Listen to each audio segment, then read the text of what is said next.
Donc nous sommes en direct du Mondial des métiers avec la vice-présidente de la région Rhône-Alpes chargée des lycées, Madame Gillet de Toré. Et donc bonjour Madame. Bonjour. Donc vous avez visité le Salon des métiers hier et ce matin. Alors la première question qu'on aimerait vous poser, c'est qu'est-ce que vous avez retenu parmi votre visite? Qu'est-ce qui vous a marqué? Alors déjà, ce qui m'a marqué, notamment hier, mais déjà ce matin, c'est le monde.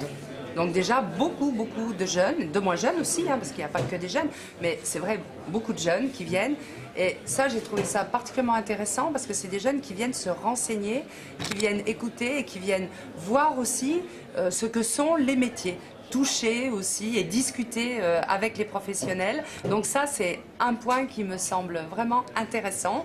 Voilà, parce que c'est vrai que pour ceux qui ne sont pas encore allés visiter le salon par eux-mêmes, on voit vraiment grandeur nature les métiers, et c'est ça qui est assez intéressant dans les stands. Voilà, je crois que c'est, vous l'avez tout à fait dit, de voir grandeur nature, de pouvoir discuter avec ceux qui font partie de la vie économique, aussi bien avec d'ailleurs les employeurs qu'avec les salariés qui sont là. Également aussi, c'était intéressant parce qu'il y avait une coopération internationale et donc vous avez pu voir, je ne sais plus si c'était au niveau de la filière bois ou dans d'autres types de métiers où il y avait des Italiens, il y avait des Allemands aussi au niveau de la restauration. Donc pouvoir discuter aussi avec d'autres personnes et donc de pouvoir tester aussi, de demander en termes de filière, de demander aussi si on peut évoluer dans le métier, comment on y entre, est-ce qu'on peut y entrer sans formation et puis ensuite on est formé par l'entreprise. Mais au-delà de discuter avec les gens, c'est de voir et puis de changer peut-être aussi l'image que l'on a de certains métiers. Ouais, tout à fait, parce que Voilà. C'est vrai que finalement ce qui est intéressant aussi, c'est qu'on voit des métiers qui peuvent être qualifiés comme dépassés et des métiers complètement nouveaux cohabiter et vraiment en harmonie. Enfin, on peut vraiment voir ces métiers un par un et on voit qu'ils intéressent tous les jeunes aussi. Oui, moi je voulais prendre la filière bois parce que la filière bois, on s'imagine les filières bois classiques. Voilà.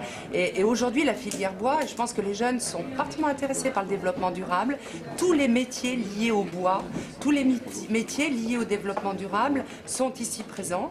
Et puis à côté, comme vous le disiez, par exemple, il y a un stand de la chimie. Et c'est pas le stand de la chimie tel qu'on l'envisage. D'ailleurs, on a pu voir une superbe robe rouge qui ont dû faire plaisir à un certain nombre de jeunes filles. Eh bien, on voit aussi l'intérêt de ce type de métier dans la vie pratique et on parle aussi de la chimie verte. Donc ça veut dire qu'il y a une innovation, des évolutions dans les métiers. Et puis bien sûr, il y a le métier classique mais qui a beaucoup évolué de l'hôtellerie, le métier du décolletage, les métiers, tout ce qui est lié à la métallurgie aussi, qui aujourd'hui ne correspond plus au métier d'hier. Merci beaucoup Madame Gilles, Merci. je le rappelle, vice-présidente de la région Rhône-Alpes chargée des lycées.